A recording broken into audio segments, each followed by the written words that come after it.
Bukas mga kababayan, dyan sa Amerika at sa Canada, didilim po. Mawawala yung araw.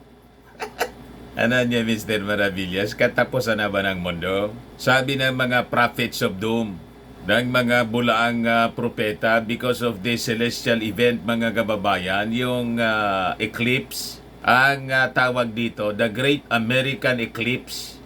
Kasi po mga kababayan, bukas, solar eclipse po dyan sa Amerika, pati sa Canada. Pero dito sa amin po, gusto nga namin sana kasama yung Pilipinas. Kasi mga kababayan, yung Pilipinas po, matindi yung init dito. At least for several minutes sana. During daytime po, dumilim naman mga kababayan para mawala yung init. Matindi yung pag-init po dito. Ito po yung araw dito. Sa amin, napakainit. Sa Legazpi nga lang po mga kababayan, 45 degrees Celsius po. May mga eskwelahan dito sa amin suspended nung mga nakaarang araw. Just like in other places po, in other areas sa ating bansa, sinuspend yung klase, as you know, dahil po sa tindi ng init po. Kasi naman niya, binago ng DepEd noong panahon, yung school days. Yun nga po, mga kababayan, sana ngayong Abril, kung sa old calendar po, mga kababayan ng classes, bakasyon na sana, hindi na problema, binago po And gradual po yung pagbabalik sa dating old calendar po, ang klase ng ating mga mag-aaral. Pero going back po sa pagdilim ng araw bukas diyan sa Amerika, wag po lang kayong wag kayong maniwala sa mga kwento na katapusan ng mundo. Kasi po, pag may mga ganitong celestial events, lagi pong may mga kwento na siguro niya matatapos na yung mundo. Matagal pa po matapos ang mundo. May millennial kingdom pa po yung ating Panginoong Jesucristo. Kumbaga, papasok po tayo sa tribulation period. At malapit na po yung tribulation period. Sa bagay, ito mga kababayan ng mga celestial events, tulad ng mga eclipses, parte siya sa ibinigay na mga tanda ng ating Panginoong Jesucristo sa papalapit niyang pagdating. There will be signs in the sun, in the moon, and stars. Sabi po sa Word of God, kasama man talaga po siya. Pero para hindi kayo mag-alala, importante po siguruhin natin ang kaligtasan ng ating kaluluwa para pag nag-rapture po, yun po ang pinakang simula. Ang simula mga kababayan ng katapusan, the end of the age, not of the yung mundo, sasabog na. Hindi ganun po. Kundi pagtapos ng ating panahon ng pamamahala ng mga tao sa mundo, tatapusin na kasi po ng ating Panginoong Jesucristo kasi sige man lang ang away natin po dito. Di ba? Gusto natin ng katahimikan, inaaway tayo tulad ng China. By the way pala, mama, ibigay ko din sa inyo. Sumabay po yung China sa Naval Patrol. Sinabayan po yung Amerika, Japan, Australia at yung puwersa natin dito sa West Philippine Sea. Mamaya ibigay ko sa inyo yung kwento. Dito muna tayo sa eclipses. So parte siya sa mga celestial signs, mga kababayan. Pero ang sigurado po, pag nag-rapture na po, nangawala yung mga believers. Tapos i-announce po ng mundo sa mga mainstream media at sa social media, alien invasion na niya. Pero ang totoo niyan, kinuha na ng ating Panginoong Jesucristo ang kanyang mga believers in the rapture of the church. Ang church, ibig sabihin nun, the believers, yung mga tao na naligtas po. Ang ibig sabihin niyan, yun ang simula ng pagtatapos ng panahon of human government. Pumasok na tayo sa tribulation period. Doon na po yung the War of Armageddon. Yun po ang nasasaad sa sa Bible. Kaya ito, bukas na kasi itong sinasabing total solar eclipse.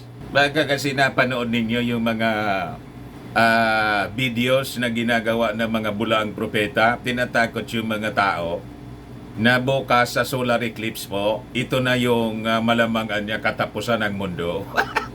Hindi po.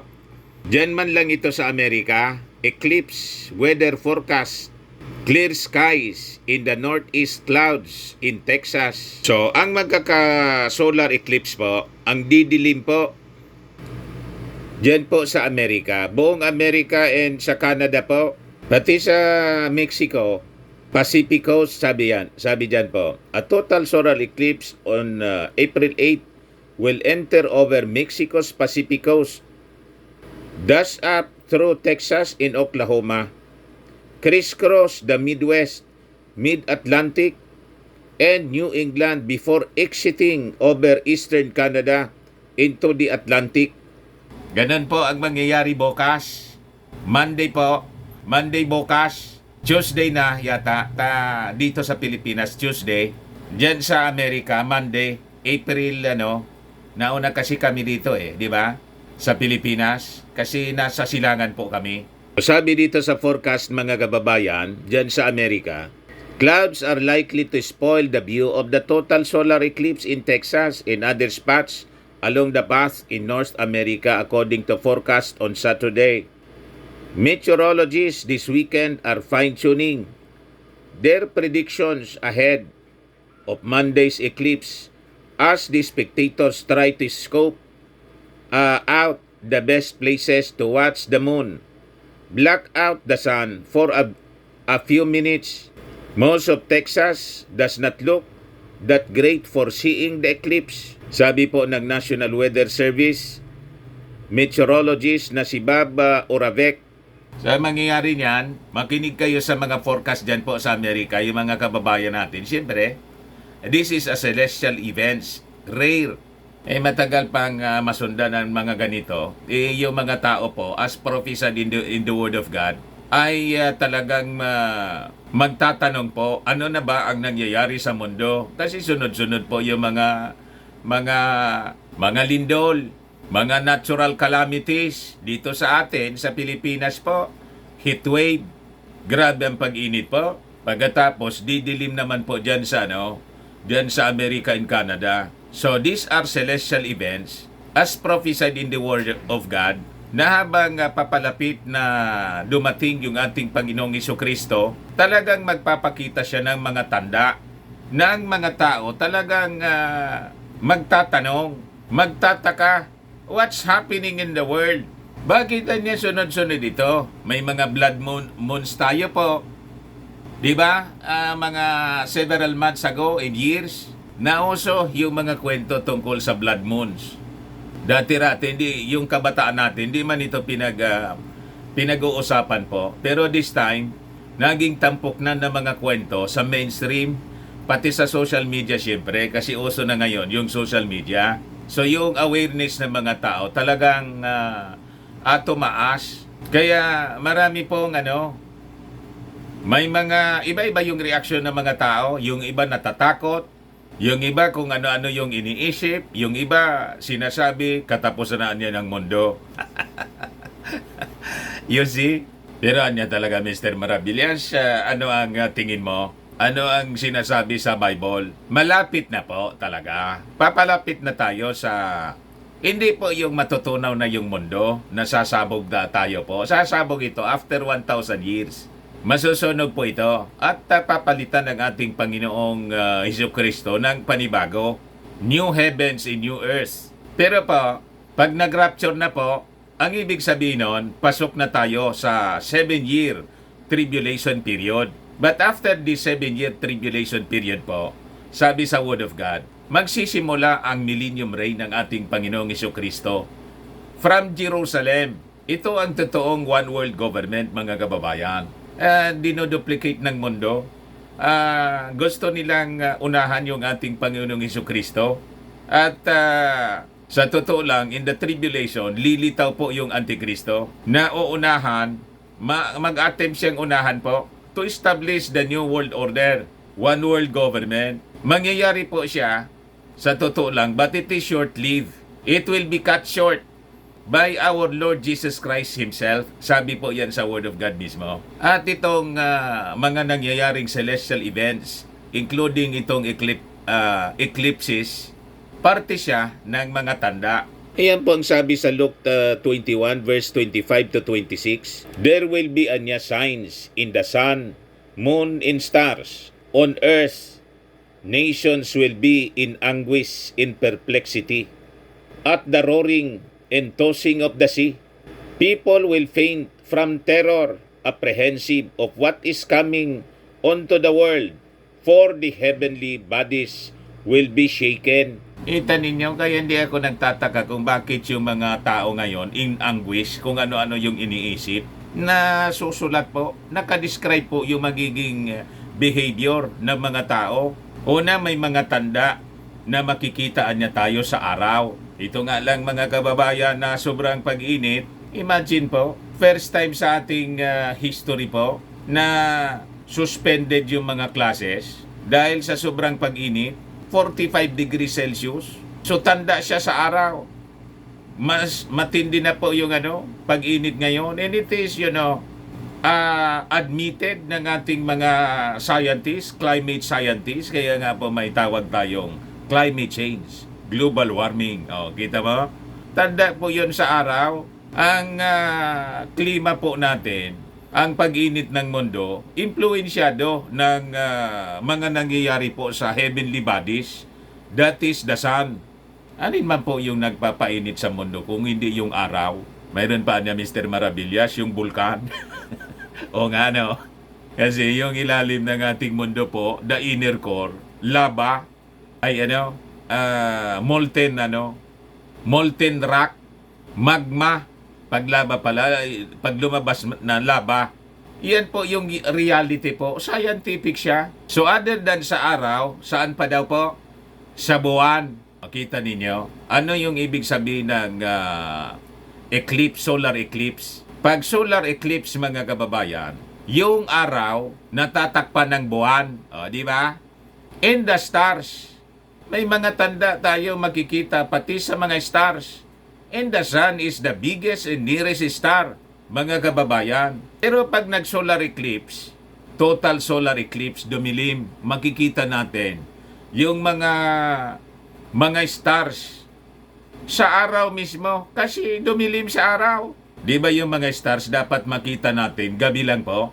Pag natakpan yung araw ng buwan, didilim, parang gabi. Makikita ninyo yung mga stars.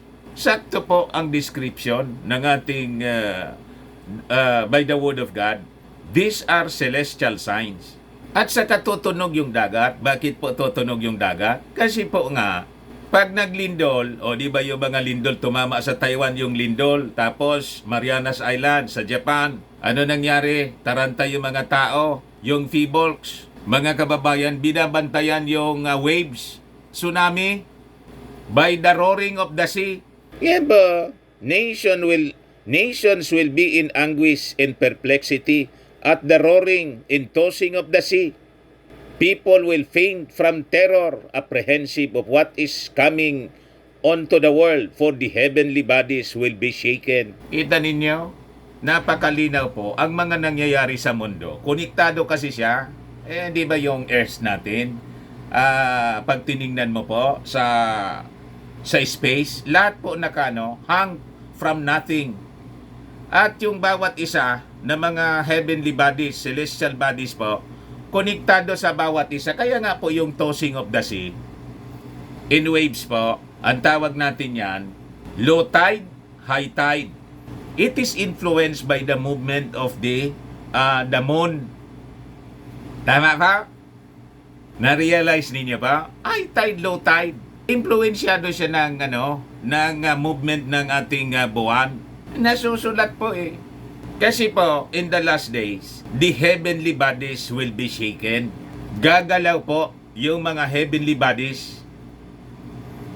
Ang Bible po scientific, mga kababayan. Maniwala kayo sa hindi. Sabi nga namin na mga believers, science discovers but scriptures reveal.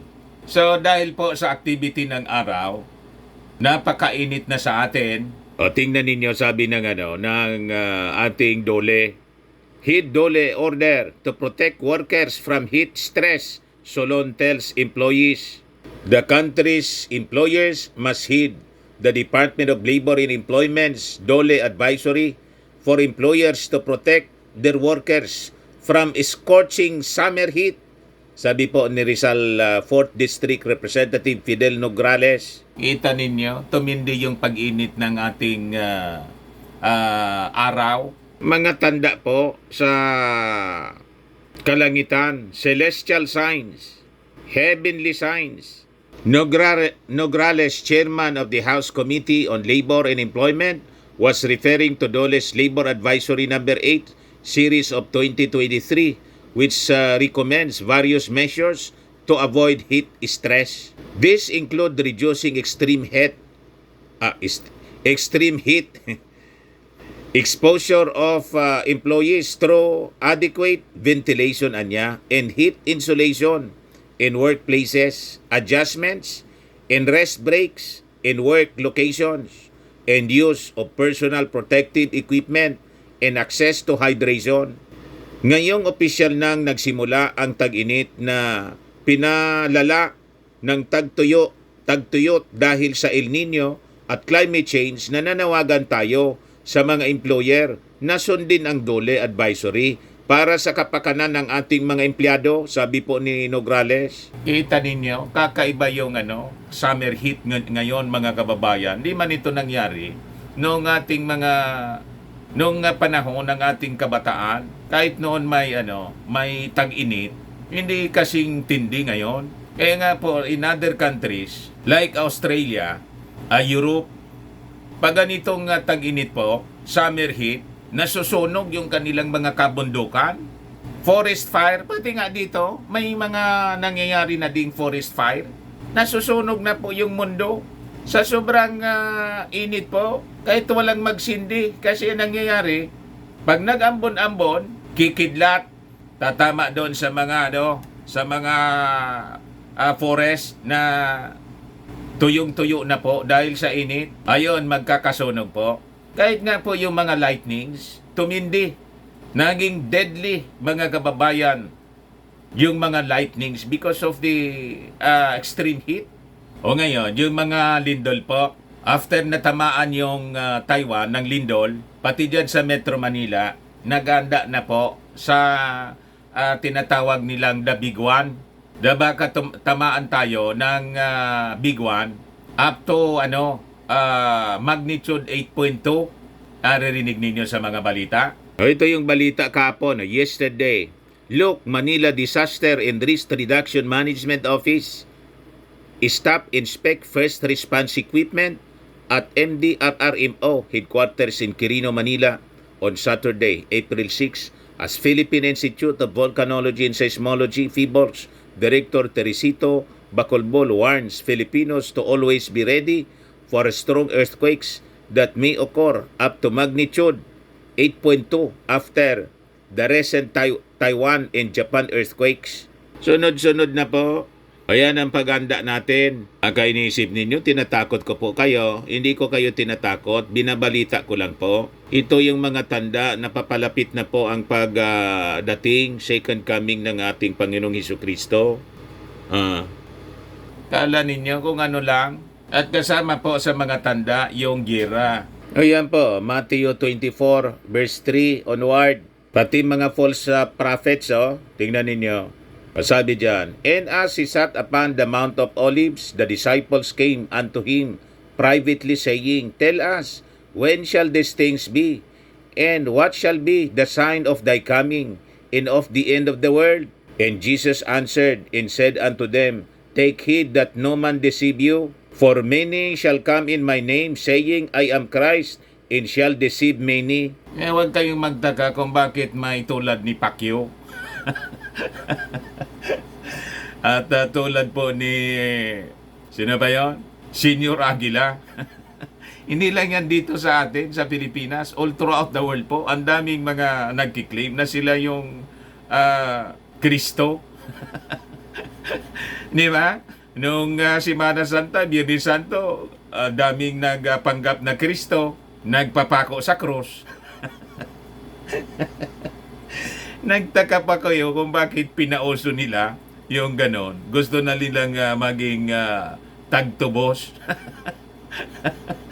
Hindi maari po ang ganon. At dami daw manluloko will deceive many. Sabay-sabay po siya with celestial signs. Ano pa? And ye shall hear of wars and rumors of wars. See that ye not be troubled, for all these things must come to pass. But the end is not yet. For nation shall rise against nation, and kingdom against kingdom. And there shall be famines and pestilences and earthquakes in diverse places. All these are the beginning of sorrows. Hindi natin mapipigil po. Talagang magkakagira. Nagtaka pa kayo kung bakit mayroon po tayong balikatan. At yung ating Pangulong Bongbong Marcos lalarga pa Amerika para pagandaan itong nangyayari dito sa West Philippine Sea. Kasama po siya sa mga dapat maganap. Kaya kahit pagalitan po natin yung ating Pangulong Bongbong Marcos at sabihin sige na lang ang pasyal-pasyal, travel dito, travel doon, tinutupad ng ating Pangulong Bongbong Marcos at ng mga leaders ng mundo ang nasusulat po. Mag-uusap-usap talaga sila para pagandaan po yung gera. Palapit na po yung tribulation in World War III, the Battle of Armageddon. Hindi ninyo nakikita dyan sa Israel, yung gera ng Israel with Hamas. Nag-escalate po. May pinatay na dalawang general sa air strike na ginawa doon sa Damascus. At yung Iran po, gustong mag-retaliate. Ito na po yung simula. Be ready, mga kababayan ko. Tapos may celestial signs po, didilim sa buong Amerika and Canada. Tapos grabe ang init po.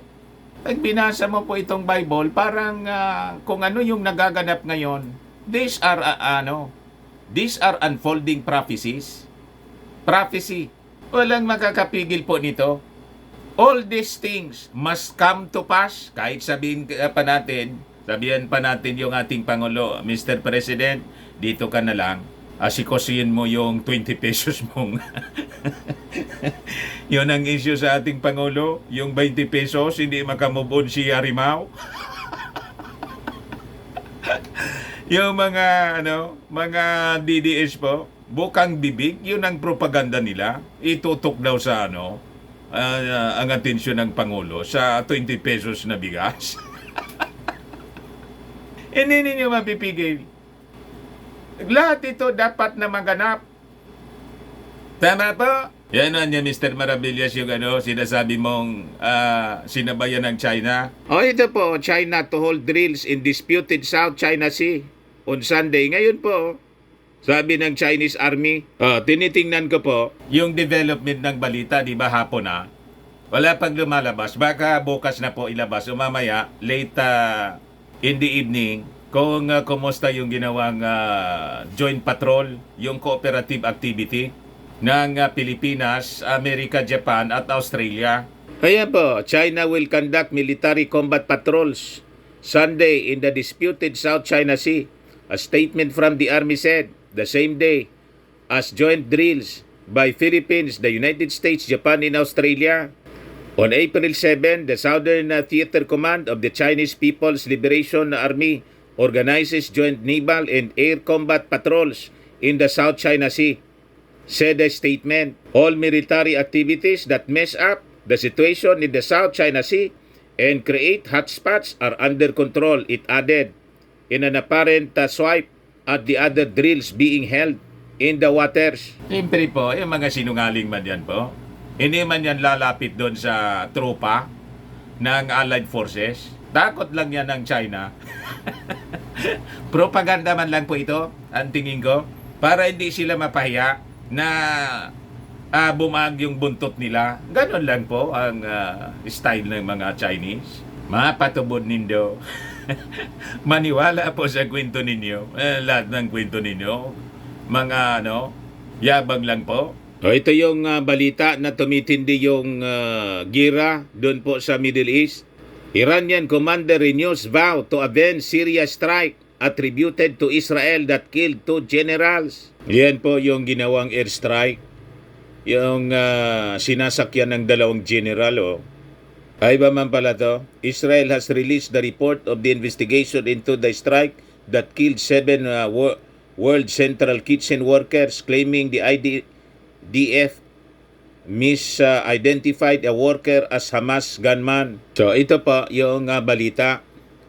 A top military commander Saturday renewed Iran's promise to retaliate after an airstrike earlier this week, widely blamed on Israel, destroyed Iran's consulate in Syria, killing 12 people, including 2 elite Iranian generals. General Mohammad Bagheri, Iran's Joint Chief of Staff, told mourners gathered for the funeral of General Mohammad Reza Sadi that Iran will decide when and how to stage an operation to take revenge.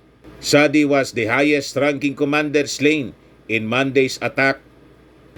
The time, type, plan of the operation will be decided by us in a way that makes Israel regret what it did. This will definitely be done.